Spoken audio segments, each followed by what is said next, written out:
지난주에는 히브리서 11장 4절을 중심으로 아벨의 믿음에 대하여 말씀드렸습니다. 믿음으로 아벨은 하나님께서 기쁘게 받으신 예배를 드렸고, 하나님께서는 그가 바른 예배를 드린 사람이라고, 그래서 의인이라고, 의로운 자라고 증언해 주셨습니다. 4절은 그 앞에 있는 2절을 받아서 말하는 것입니다. 2절, 선진들이 이로써 증거를 얻었느니라 해서 구약의 선조들이 믿음으로 말미암아 증거를 얻었다, 곧 하나님의 공적인 인증을 받았다 말하였는데, 아벨을 그 첫 번째 모범 사례로 드는 것입니다. 오늘은 두 번째 사례인 에녹을 살펴볼 차례입니다. 우리가 방금 읽은 히브리서 11장 5절과 6절을 상고하겠습니다. 세 가지 주제를 질문의 형태로 말씀드리려고 합니다. 이건 그러니까 질문도 되고 또 이 강설에서 드릴 말씀도 됩니다. 첫째로, 에녹이 언제 어디서 하나님을 기쁘시게 하는 자라 하는 증거를 받았습니까? 언제 어디서요? 둘째로, 에녹은 어떻게 하나님과 동행할 수가 있었습니까? 셋째로, 에녹이 받은 상은 무엇이며 과연 우리도 그런 상을 받을 수 있는 것입니까? 하는 이 세 가지 주제로 오늘 말씀드리겠습니다. 먼저 이 11장 5절은 두 문장으로 되어 있는데, 중간에 있는 말들을 그냥 과감히 가지치기 하고서 뼈대만 딱 추려서 다시 읽으면 이렇게 되겠습니다.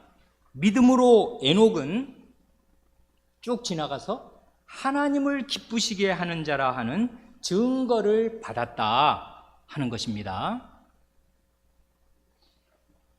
히브리서의 저자가 가장 우선적으로 주목하는 사실이 뭔고 하면 에녹이 하나님의 증거를 받았다 하는 그것입니다. 우리의 하나님은 어떤 하나님이신가 할 때 증언하시는 하나님이십니다. 뭘 증언하십니까? 신자가 믿음으로 한 일을 증언해 주십니다. 공적으로 인증해 주십니다. 말하자면 이게 바로 공인인증서라고요. 하나님이 발급하시는 공인인증서. 하나님은 공증하기를 기뻐하신다 그 말입니다.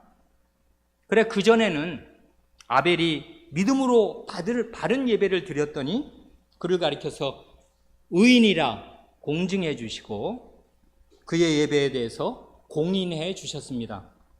이번에는 에녹에 대해서 이는 하나님을 기쁘시게 하는 자라 공인해 주셨습니다.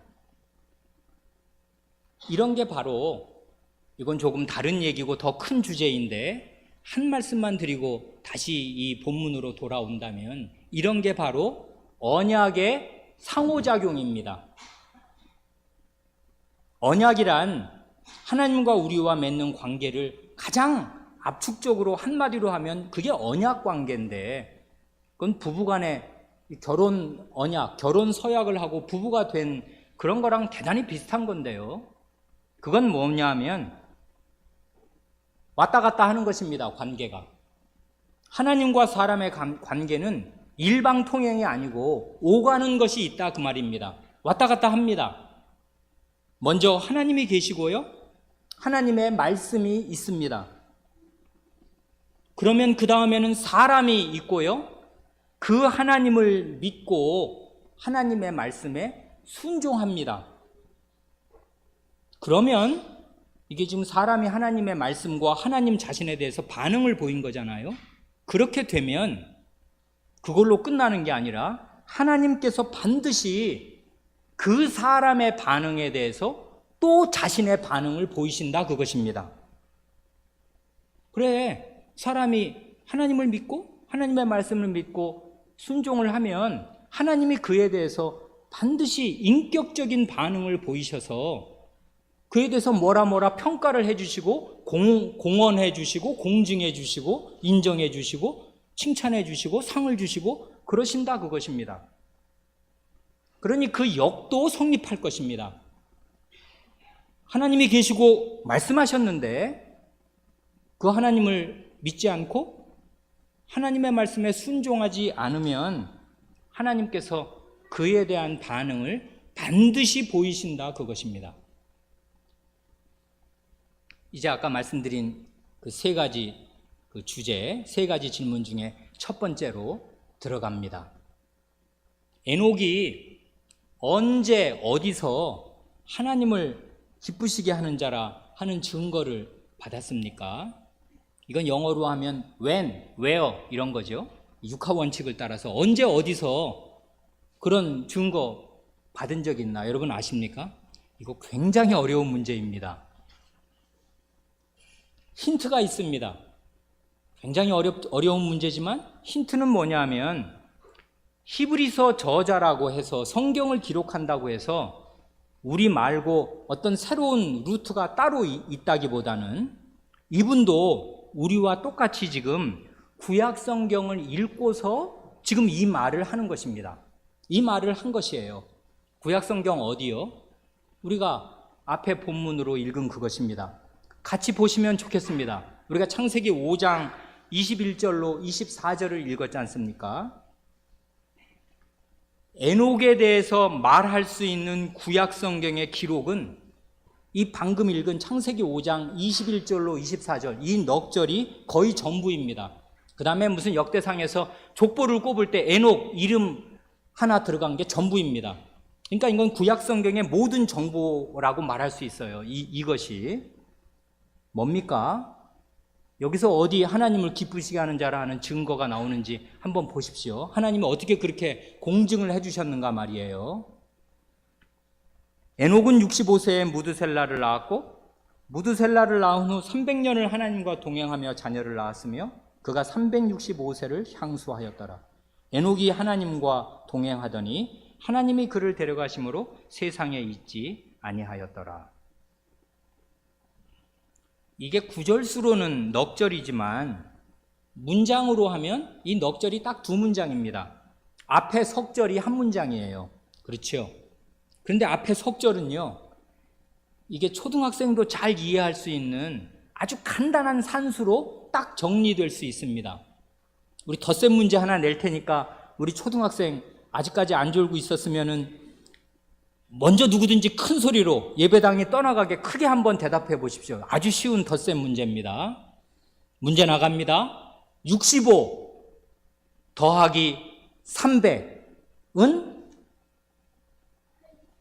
예, 잘했습니다. 여기저기서 정답들이 막 쏟아져 나옵니다. 65 더하기 300은 365입니다. 이게 앞에 석절의 요지 아니에요. 65, 에녹은 65세 때 무드셀라를 낳았다. 300, 그 다음에 300년 동안 하나님과 동행하면서 자녀, 이건 원문으로 읽으면 아들들과 딸들 많이 낳은 것입니다. 300년 동안 하나님과 동행하면서 아들들과 딸들을 낳았다. 그래, 365. 에녹은 합산해서 365년을 이 땅에서 살았다 그것입니다. 그러니까 요 앞에 석절을 이렇게 보면 에녹이요 사느라고 꽤 살았습니다. 우리보다 글쎄 몇 배를 사는 것입니까? 80년 살면은 한 4배 산 것입니까? 365년을 이 땅에 살았는데 사는 동안 한 일은 딱 두 가지입니다. 그렇죠? 자식들을 낳은 거 한 가지, 그 다음에 하나님과 동행한 거. 그 동행이라는 말은 그 같이 동자, 함께 동자, 걸을 행자 아니에요. 인생길을 하나님과 함께 걸었다, 그것입니다. 두 가지입니다. 이게 굉장히 평범한 것 같은데 아주 깊은 울림을 줍니다. 결혼해서 애 낳고 사는 거, 그거 웬만한 사람이면 누구나 다 하는 평범한 일입니다. 나도 하고 너도 하고 다 합니다. 웬만하면 다. 그런데 에녹은 그런 평범한 일상생활 속에서 하나님과 동행하였습니다. 평범한 그 인생길을, 애 낳고 사는 그 결혼 생활을 하나님과 함께 걸었습니다. 하나님과 함께 걸은 그 사실이 그의 평범한 일생을 비범한 것으로 만들어 주었습니다. 한 말씀만 드리고 다시 본문으로 돌아오겠습니다. 우리 교회의 현실을 생각하니까 그렇습니다. 우리 교회는 지난해 우리 어린 자녀가 3명, 올해 6명의 아기가 태어났습니다. 대단히 기쁘고 감사한 일임에 틀림이 없습니다마는 영적인 현실은요, 종종 정반대로 전개되기 쉽습니다. 유모실에 한번 계셔보세요. 예배에 집중하기 어렵습니다. 아기 뒤치다꺼리 하느라 강설 집중해서 못 듣습니다. 밤잠 신생아 때는 제대로 자지도 못합니다. 그리고 언제든지 애 뒷공문이 따라다니면서 똥기저귀 빨고 그 뒤치다꺼리 해주느라고 영적인 상태가 점점 퇴보하기가 쉽습니다. 한마디로 에녹과 정반대의 길을 가는 것입니다. 에녹은 희한하게 이 기록을 따르면요, 65세 전에 어떻게 살았는지는 성경에 말 안 합니다. 무드셀라를 65세에 낳았는데 65세에 첫 아들을 낳고 나서부터 그 사람이 그 후로 계속 300년을 하나님과 동행하는 삶을 살았습니다. 아이 낳고 동행하고, 아이 낳고 동행하고, 이렇게 300년을 산 것이에요. 그런데 우리의 생활은 첫 아이 낳고 나면 대개 퇴보합니다. 처녀 때 쌩쌩했습니다. 하나님 말씀 잘 들었습니다. 결혼하고 신혼 때까지는 괜찮았습니다. 그런데 아이 낳고 나면 퍼지기 시작합니다. 아줌마가 된 건 틀림없는데 그냥 아줌마가 아니라 영적으로도 퍼진 아줌마가 되어서 뭐 다 그렇지 뭐 하면서 이렇게 살기가 아주 십상이라 그 말입니다. 그래, 목사로서 한 가지 현실적인 제안을 드리고 다시 본문으로 돌아오겠습니다. 첫 아이를 낳고 하나님과 동행한 이 에녹, 이 간길을 따라 걸으려면 어떻게 해야 하는가? 하나님과 동행해야 하는데 어떻게 하는 것인가? 가정 예배를 드리는 것입니다. 근데 이렇게 말씀드리면 엄청 부담됩니다. 가정 예배? 생전 드려나 봤나? 어렸을 때 좀 드려봤다고요? 근데 좋으셨습니까? 엄청 지겨웠죠? 안 드립니다, 실제로 사람들. 요즘 사람들 가정 예배 드리는 사람 별로 없습니다.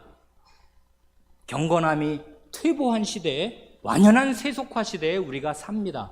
다 그러고 사니까 그러고도 예수 잘 믿는다고 생각합니다. 그런데요, 가정 예배는 지금 안 드리고 계신다면, 정직히 말하면 아마 10중 8구는 안 드리고 계실 것입니다. 그런 분들은 이렇게 한번 시작해 보시기 바랍니다. 신생아를 둔 우리 부모 여러분, 저녁 식탁은 주로 함께 하실 것 아닙니까? 내외간에, 그리고 아기와 함께. 그러면 저녁 저녁, 아침에는 바쁘니까요. 저녁 시간에든지 아침 시간이든지 그 집안 그 좋으신 대로 하시는 것이지만 저녁 시간이 좋다면 저녁 식사 드시고 설거지 하기 전에 식탁을 그냥 간단하게 그 김치 뚜껑 닫고요. 간단하게 정리한 다음에 그 자리에서 성경 펴놓고 한 장 읽고, 한 장이 너무 많습니까? 한 장 읽는데 3분 걸립니다. 너무 많으면 반 장만 읽으십시오. 그리고 가장이든지 그 어머니든지 기도하고 마치십시오. 5분쯤 걸릴 겁니다. 이렇게 시작해 보십시오. 하나님의 말씀을 듣고 우리가 하나님께 기도드리고, 이게 예배 아닙니까? 하나님의 말씀 듣고 하나님께 말씀드리고, 이렇게 하면 예배의 중요한 요소, 상호작용, 언약의 상호작용이 거기 있는 거라고요. 이 육신적으로 저녁 시간에 약간 피곤한 상태로 밥 먹으면 이제 좀 배고프다, 힘이 돌아왔는데 영적으로 양식을 먹고 하나님과 사귐을 갖는 것입니다. 특별히 어린 아기를 둔 그 엄마들이 영적으로 퇴보하는 것을 우리 젊은 가장들은 방치하지 마시기 바랍니다. 주도권을 가지시고 꼭 이렇게 하시기 바랍니다.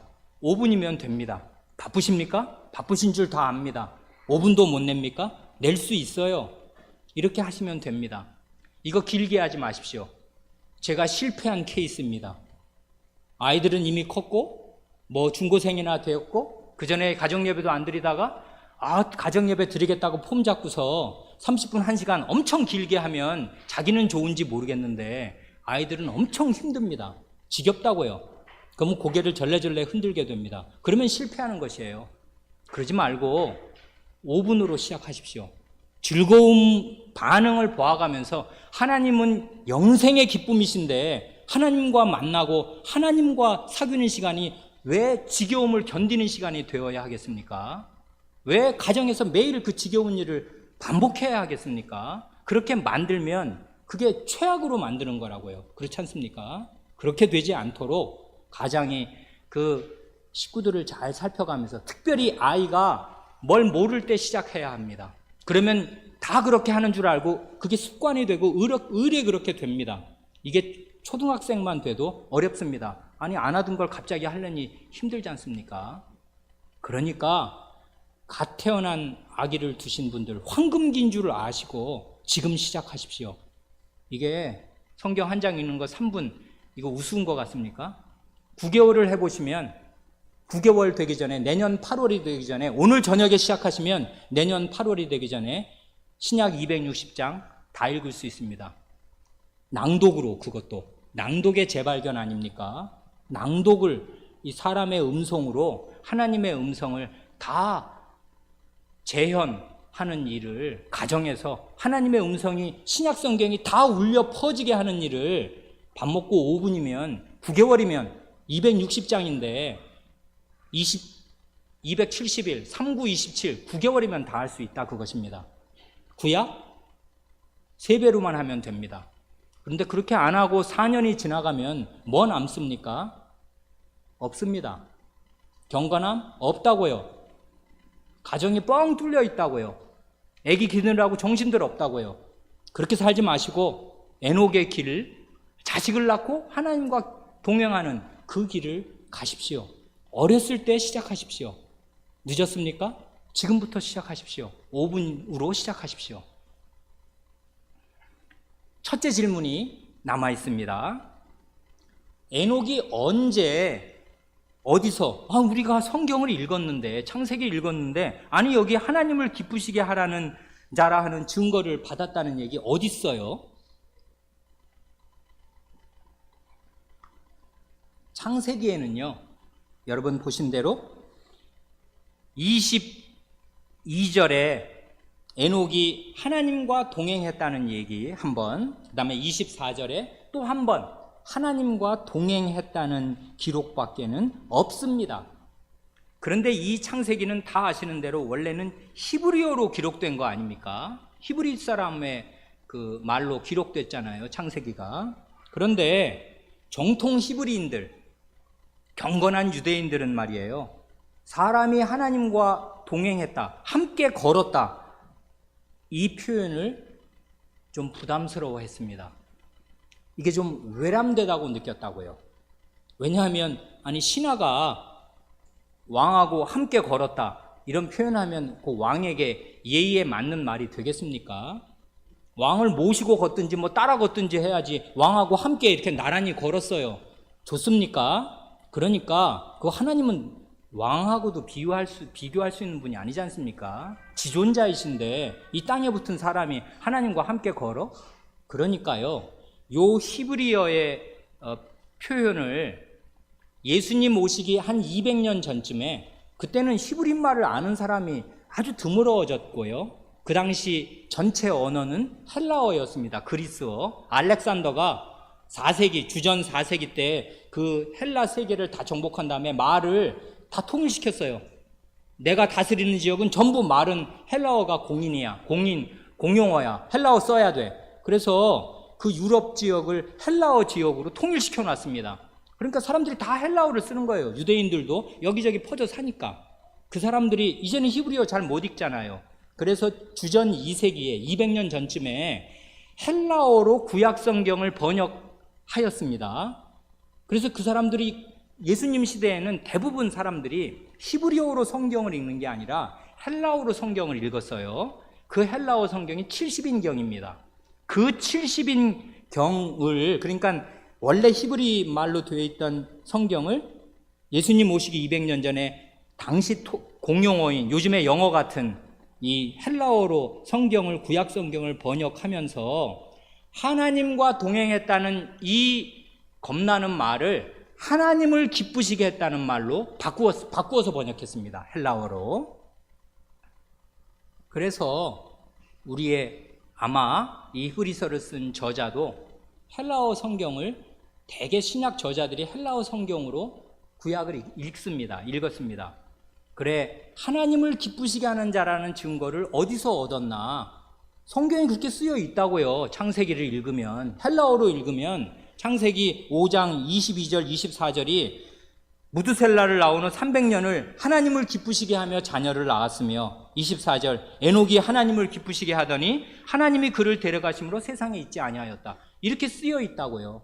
그러니까 하나님을 기쁘시게 하라는 자라는 증거 어디서 얻었습니까? 성경의 기록에 나와 있다고요. 이 사람들이 이렇게 성경을 읽고 이해한 것입니다. 그래서 에녹은 하나님을 기쁘시게 하라는 자라는 증거를 성경이 딱 기록해 놨으니 이건 영원 불변 공인 인증서 아니에요. 에녹은 하나님을 기쁘시게 하는 자입니다. 그런 인정을 하나님의 말씀으로 하나님께로부터 공인받았습니다. 첫 번째 문제는 이제 풀린 것 같습니다. 여기서 생각할 게 한 가지 있습니다. 하나님을 동행하는 것과 하나님을 기쁘시게 하는 것은 사실은 같은 것입니다. 내용이 그런 것이에요. 하나님과 길을 같이 걷는다. 뭐 굉장히 센티멘탈하고 그 말이 좋아 보입니다만 결국 무엇입니까? 하나님을 기쁘시게 하는 것입니다. 그게 하나님이 가장 기뻐하시는 것이에요. 다른 구약 성경으로 입증할 수 있습니다. 아주 유명한 구절인데 미가서 6장 8절을 들으십시오. 이게 하나님이 원하시고 요구하시는 것인데 기뻐하시는 것인데 바로 이것입니다. 미가서 6장 8절 사람아 주께서 선한 것이 무엇임을 내게 보이셨나니 좋은 거, 선한 거, 이게 진짜다, 참 좋다 하는 것이 무엇인지를 하나님께서 사람에게 너에게 보이셨나니 여호와께서 내게 구하시는 것이 오직 공의를 행하며 인자를 사랑하며 겸손히 내 하나님과 함께 행하는 것이 아니냐 하십니다. 하나님께서 사람에게 구하시는 거, 이 구한다는 말은 찾는다는 거예요. 하나님이 뭘 마치 보물찾기 하듯이 뭘 어디 잃어버린 물건 열심히 찾듯이 사람에게 찾으시는 것이 있습니다. 간절히 구하는 것이 있어요. 그걸 참 발견하면 참 좋겠다 하시면서 뒤지고 다니시는 게 있습니다. 사람에게 뭡니까? 세 가지입니다. 공의를 행하는 것입니다. 그 다음에 인자를 사랑하는 것입니다. 이건 의와 사랑을 지금 대등하게 두고 말하는 거 아니에요? 나란히 균형 있게. 공의를 행하는 것, 하나님의 말씀이 공의예요. 하나님의 판단을 잘 듣고 그것을 행해서 의를 행하고 사는 것입니다. 말씀에 순종하고 살면 그가 의를 행하게 되는데 하나님이 이것을 그에게서 찾으십니다. 어디 그런 거 없나 하고 사람에게 그걸 뒤지신다고요. 그리고 인자는 우리가 다 아는 대로 헤세드입니다. 언약적인 사랑. 하나님의 언약의 사랑을 자기 마음에 품고 자기도 그 하나님의 언약적인 사랑을 사랑하는 것입니다. 마음에 사랑이 있는 따뜻한 사람이 되는 거예요. 하나님의 언약의 사랑이 무언가를 알아서 하나님의 말씀을 힘써 행해서 의를 행하고 하나님의 사랑을 마음에 품고, 그러면서 이 두 가지를 뒷받침하는 게 뭐냐면 겸손히 하나님과 함께 인생길을 걷는 것입니다. 이걸 보면 이건 결혼 생활을 말하는 거 아니에요?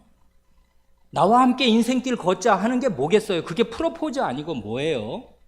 남자가 한 여자에게, 여자가 한 성인 남자에게 나와 함께 인생길 걸으실래요? 이러면 이게 결혼하자는 말 아닙니까? 하나님께서 그 백성을 사랑하시는 증거 아니에요, 이런 말들이. 하나님이 가장 기뻐하시는 게 다른 게 아니고, 나 다른 거 필요 없어, 너를 원한다, 너와 함께 너의 인생길 같이 걷자, 나와 함께 걷자, 겸손히 내 하나님 여호와와 함께 행하는 거, 이걸 하나님이 찾으신다고요. 그러니까 에녹이 하나님을 기뻐하시는 자가 되었는데 하나님과 동행함으로써 하나님의 기뻐하시는 자가 되었습니다. 둘째 질문입니다. 에녹은 어떻게, 이게 중요한 거 아니에요? How? 어떻게 그럼 하나님과 동행할 수 있었습니까?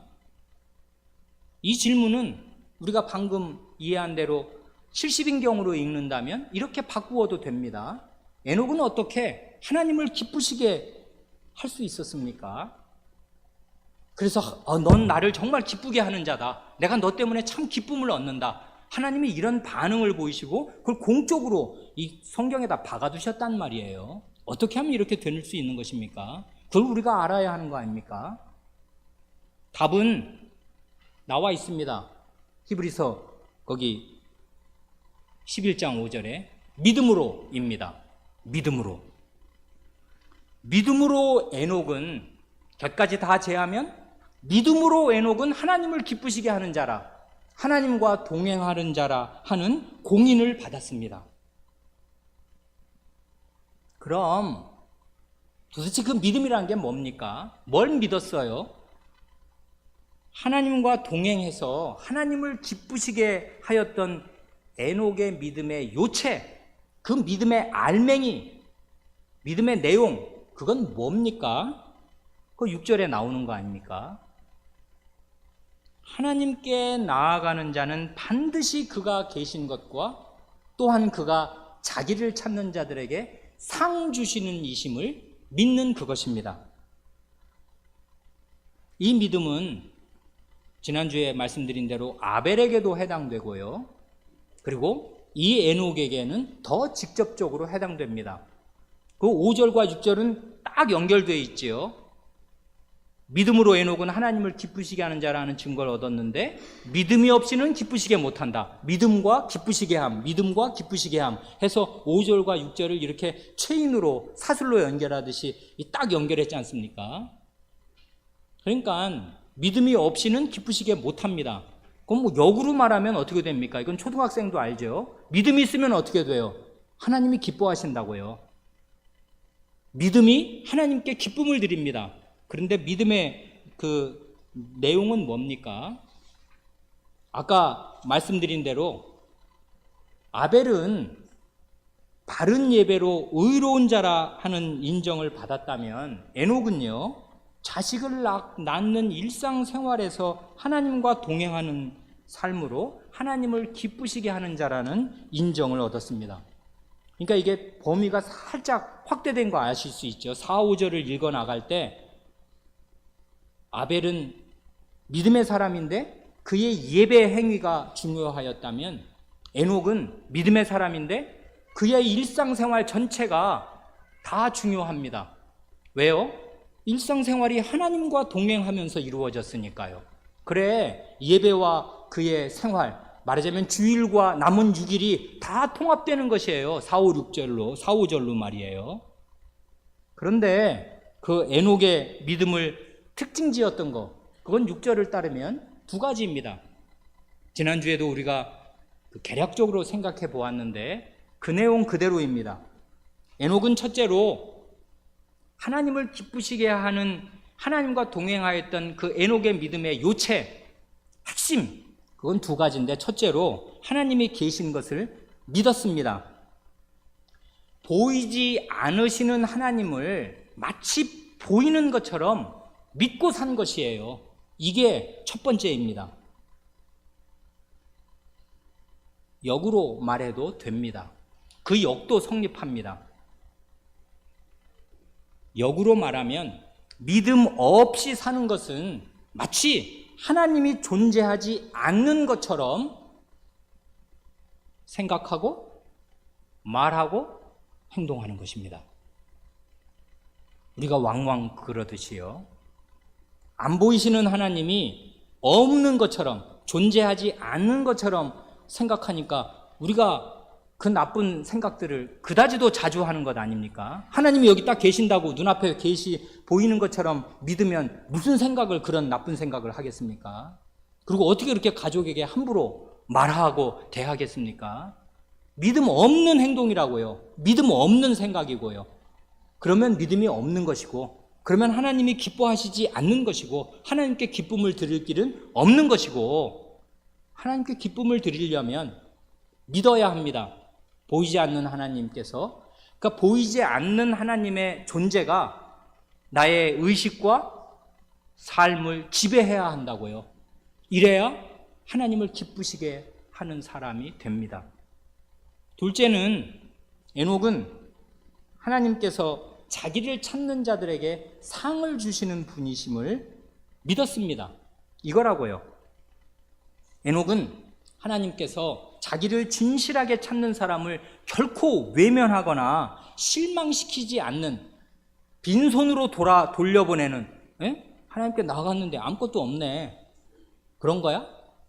나 혼자 그냥 이렇게 한번 공중에다가 뭐라고 쏠라쏠라 해본 거야? 그게 기도야? 그게 예배야? 이렇게 빈손으로 돌려보내신 일이 결코 없는 분이심을 믿었다, 그 말입니다. 하나님께서는 자기를 찾는 사람들에게 반드시 인격적으로 반응하시고 친밀한 관계를 맺어주시고 자비와 은혜를 베풀어 주신다는 사실을 그는 믿었습니다. 믿음의 요체는 두 가지입니다. 보이지 않는 하나님을 보이는 것처럼 눈앞에 모시고 살듯이 생각하고 말하고 행동하고 사는 것입니다.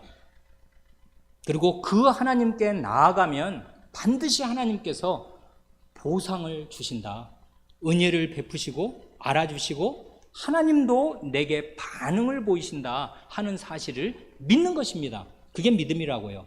에녹이 하나님을 기쁘시게 하고 하나님과 동행하였던 믿음. 그러니 에녹이 살았던 시대나 우리 살았던 시대나 기본적인 조건은 같은 것입니다.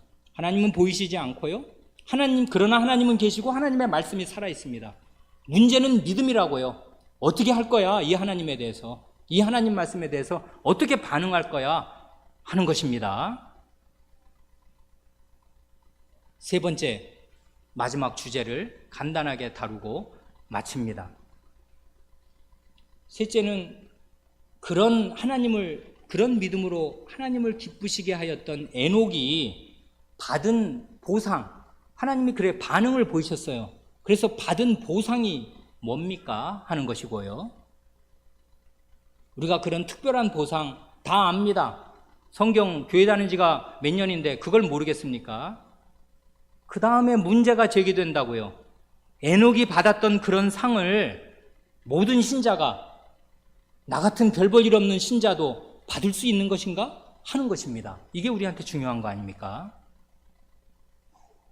에녹이 받은 상, 하나님께 나아가는 자는, 하나님께서 찾는 자는 반드시 상 주시는 이심을 믿고 나아가서 하나님의 인정을 받았는데, 그가 받은 보상은 창세기 용어로 하면요, 하나님이 그를 데려가신 것입니다. 그렇죠. 하나님이 그를 데려가심으로, 하나님 에녹이 하나님과 동행하더니 하나님이 그를 데려가심으로 이 세상에 있지 않았다. 그리고 히브리서의 용어를 빌면, 히브리서 기자의 말대로 하면 죽음을 보지 않고 옮기운 것, 하나님께서 저를 옮기신 것입니다. 굉장히 특별한 복임에 틀림이 없습니다. 인류 역사에서, 이 장구한 인류 역사에서 우리 구주 예수 그리스도를 제외하면 단 두 사람, 이 창세기 5장의 에녹과 우리가 얼마 전 성경 공부 시간에 읽었던 엘리야, 단 두 사람만 받았던 살아생전에 하늘로 승천하는, 죽음을 보지 않고 하늘로 옮겨지는 이런 보상, 이런 놀라운 축복을 받았습니다. 그건 다 압니다. 그런데요, 잘 생각하면요, 이 복의 핵심이 뭔가, 하나님이 그를 데려가셨는데, 락각 취하여 가셨습니다. 취하여 가셨는데 가서 어디다 쓰시려고요? 뭐 하려고요? 하나님 자신에게로 데려가신 것입니다. 하나님과 이 땅에서 같이 인생길을 걸었던 그 사람을, 야, 이제 아예 일로 와라. 내가 사는 집으로 그냥 와서 같이 살자 하고 하나님이 그를 데려가신 것이고, 그리하여 하나님과 항상 함께 있게 하신 것입니다. 이것이 그가 받은 상의 요체입니다. 쉽게 말하면 하나님은 상으로 자기 자신을 주신 것이에요. 나와 함께 살자 그래. 계속 영원히 취하여 가셔서 자기 앞에, 자기 옆에, 자기와 함께 두셨습니다. 마지막 문제가 제기됩니다. 우리 신자도 믿음으로 살면, 명색이 신자인데, 믿는 자인데, 믿음이 있는데, 믿음이 있으면 이런 상을 받을 수 있는 것입니까? 에이, 나 같은 게 뭘, 어떻게 감히, 인류 역사에 둘밖에 없대잖아. 확률이 몇 %냐? 수능 시험 70만 명, 60만 명 중에 2명만 대학 붙은다 그래도 나는 그 대학 못 갈 건데, 이건 뭐 우리나라 60만 중에 2명도 아니고 전 세계 인류 역사 중에 2명이면 언강생심 됐네요. 나랑 관계없네요. 이렇게 생각하시겠습니까? 주님의 말씀을 들으십시오. 데살로니가전서 4장 16, 17절에 에녹이 받은 보상이 모든 신자에게 주어지는 보상인가 아닌가 하는 답이 나와 있습니다. 데살로니가전서 4장 16, 17절 말씀은 대단히 중요한 말씀인데, 이 말씀을 들으십시오. 주께서 호령과 천사장의 소리와 하나님의 나팔로 친히 하늘로 쫓아 강림하시리니 그리스도 안에서 죽은 자들이 먼저 일어나고 그 후에 우리 살아남은 자도 저희와 함께 구름 속으로 끌어올려 공중에서 주를 영접하게 하시리니 그리하여 우리가 항상 주와 함께 있으리라. 아멘. 뭘 말합니까? 순서를 바꾸어서 17절부터 보겠습니다. 이건 지금 주님 다시 오시는 날, 재림의 날을 지금 말하는 거지 않습니까? 주님의 사도, 이건 물론 바울 사도의 얘기지만 바울 사도가 주님의 사도로서 주님의 재림의 그날, 주님이 다시 오시는 그날 주님을 맞는 신자들은 어떻게 되는가를 17절에서 설명하고 있는데요. 시간이 없으니까 까놓고 얘기하면 다 에녹처럼 될 것입니다. 17절을 보십시오. 그때 두 종류의 신자가 있을 것입니다. 17절은 주님이 이제 말하자면 오늘 오후에 재림하신다고 생각해 보시면 우리가 지금 다 살아있어서 이 상태로 주님을 맞을 거 아니에요. 그러니까 주님이 오실 날은 이미 정해졌는데 그날에 살아있는 신자들이 있을 것입니다. 그 사람들은 어떻게 되냐? 이렇게 됩니다. 어떻게 돼요? 우리 살아남은 자, 그것입니다. 그때 주님이 오실 재림하는 그날 살아있는 우리는 구름 속으로 끌어올려집니다. 이 끌어올려진다는 말이 하나님이 그를 데려가신다는 말과 똑같은 말입니다. 하나님이 취하여 가실 것입니다. 하나님의 전능한 능력으로 그를 번쩍 드실 것입니다. 그래서 끌어올리실 것입니다. 어디로요? 공중으로요. 끌어올려서 공중에서 주를 영접하게 하실 것입니다. 마지막 결과는 무엇입니까? 취하시는 방식도 에녹과 똑같고 취하고 난 결과도 에녹과 똑같습니다. 그리하여 항상 주와 함께 있게 하시겠습니다. 하나님 자신을 주시고 하나님과 영원히 함께 있게 하시겠습니다. 이게 그리스도께서 다시 오실 때 살아있는 모든 신자가 받는 복입니다. 아, 그 사람들은 참 좋겠다. 나도 오래 살아야 될 텐데 1000년 살아야 되겠습니까? 주님 다시 오실 때까지 이 가늘고 길게 버텨야 되겠습니까? 엿가락처럼 늘리고 늘려서 정말 그날을 봐야 되겠습니까? 걱정하지 마십시오. 지금 그렇게 생각하는 사람들은, 그 사람들 부러운 사람들은 에녹처럼 된단 말이지. 그때 살아있는 모든 신자가. 그게 부러우신 분들은 데살로니가전서 4장 16, 17절의 논리를 전혀 이해하고 있지 못한 것입니다. 바울 사도의 논리는 그게 아니에요. 지금 그때 주님 오실 때 살아남아있는 자들의 복을 지금 열심히 말하려고 하는 게 아닙니다. 말하려는 취지는 따로 있어요. 그래서 거기 자세히 보면 이게 13절부터 봐야 되는데요. 13절에 데살로니가 교회에 큰 슬픔이 찾아왔습니다. 아니 그렇게 믿음 좋던 그 신자 아무개, 목사라도 해도 좋습니다. 아무개 목사님, 그리고 그 아무개 신자, 우리와 그렇게 사랑을 나누었고 믿음이라고는 정말 우리 교회에서 제일 좋은 그 신자가 글쎄 죽었습니다. 잠들었다고요. 엄청 슬픕니다. 어떻게 하면 좋을지 몰라요. 다시는 못 보지 않습니까? 어떻게 하면 좋아요? 그런 사람들을 대하여서 말하는 것입니다. 형제들아, 자는 자들, 이건 죽은 사람들 아닙니까? 그리스도를 믿고 죽으면 언젠가 잠자고 잘 잤다 하고 일어나는 날이 있듯이 이제 깰 날이 있을 것이니까 잔다고 표현합니다. 죽는다고 말하지 않고. 자는 자들에 관해서는 너희가 알지 못함을 우리가 원치 아니하노니 이는 소망 없는 다른 이와 같이 슬퍼하지 않게 하려 함이라. 믿음이 없으면 소망도 없습니다. 믿음의 내용이 소망이니까요. 소망 없으면, 믿음 없으면 사람 가족이 죽으면 엄청 슬퍼해야 마땅합니다. 슬픈 것도 사실입니다. 그러나 소망 없는 자처럼 마음이 무너져 내리지는 않습니다. 왜 그러냐면 소망이 있어요. 그 다음 15절이 이것입니다. 죽은 신자들과 살아있는 신자들을 비교하는 것입니다. 이게 사도의 논리예요. 15절. 우리가 주의 말씀으로 너희에게 이것을 말하노니 주 강림하실 때까지 우리 살아남아 있는 자도 자는 자보다 결단코 앞서지 못하리라. 이건 지금 달리기를 할 때 먼저 죽은 신자가 있고 예수님 오시는 날까지 살아있는 신자들이 있을 것인데, 살아있는 신자가 있으면 살아서 죽음을 보지 않고 공중으로 끌어올려 에녹과 같은 대접을 받아서 좋겠으나 그 살아있는 사람들도 그리스도 안에서 먼저 죽음을 맛본 자는 신자들보다 결코 앞서지 못할 것입니다. 누가 더 선순위라는 것입니까? 그리스도 안에서 자는 죽음을 맛본 신자들이 선순위라 그 말입니다.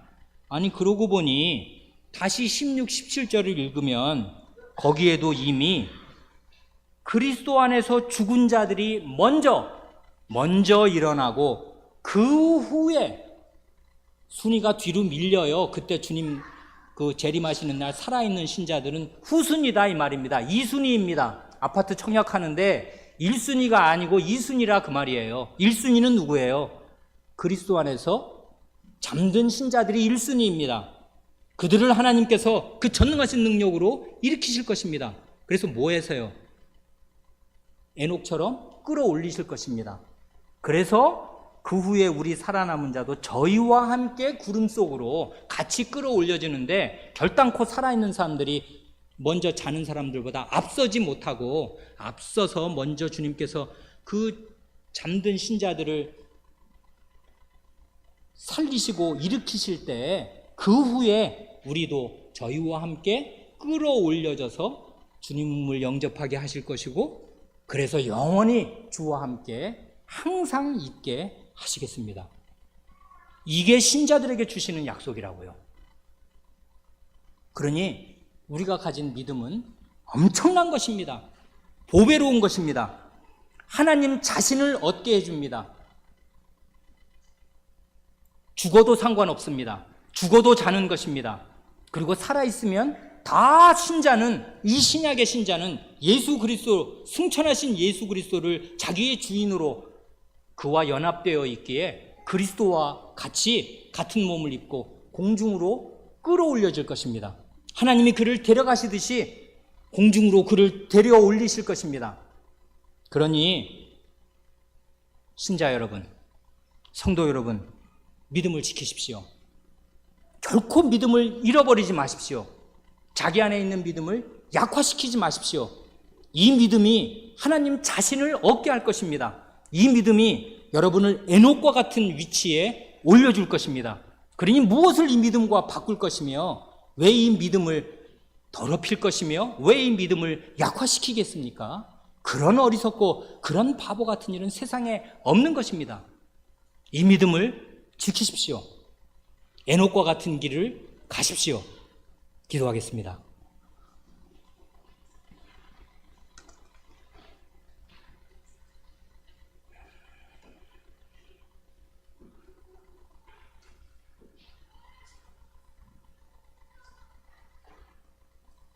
하나님 아버지, 죄인들인 저희를 지옥에 다 몰아넣으셔도 하나님께는 아무 하자가 없고 오히려 공의대로 공정하게 판단하신 것일 따름이겠사온데, 하나님께서는 의로우신 만큼 또한 사랑으로 가득하셔서 죄인이 멸망 가운데 영원한 형벌 가운데 처하여지는 것을 기뻐하지 않으시고, 그 죄인을 구원하실 때 아드님의 목숨값으로 구원하시고 아드님과 1:1로 맞바꾸어 구원하시며, 구원한 죄인 안에 하나님의 신 성신님을 보증으로 주셔서 그가 반드시 그리스도처럼 부활의 몸을 입을 것을 보증하여 주시오니, 이것이 웬 은혜이오며 저희 땅에 붙은 죄인들이 어떻게 기대할 수 있는 은혜였겠사옵니까? 이미 역사상에 죽음을 보지 않고 하늘로 승천한 신뢰들을 박아두셔서 신뢰로, 증거로 보여주셨사오며, 하나님의 말씀으로 믿는 사람들은 어떤 보상을 받는가를 명백하게 가르쳐 주셨사오니, 성신님으로 말미암아 그리스도의 복음 안에서 저에게 심겨진 이 믿음을 저희가 결코 잃어버리지 않게 하여 주시옵소서. 이 세상이 살기가 어렵고 생활이 어려우며 이런저런 마음에 곤란이 생겼다고 하여 이 믿음을 팔아치우거나 없는 것으로 치부하지 않게 하시고 믿음을 약화시키지 않게 하여 주시옵소서. 하나님이 살아계신 것을 믿게 하여 주시고, 보이시지 않는 하나님이 마치 보이시는 분처럼 저희 앞에 계신 것처럼 생각하고 말도 하고 행동도 할 수 있게 하시고, 그 하나님께 나아가기를 평일에서나 주일에서나 늘 힘쓰게 하시옵소서. 우리 구주 예수님의 이름으로 기도하옵니다. 아멘.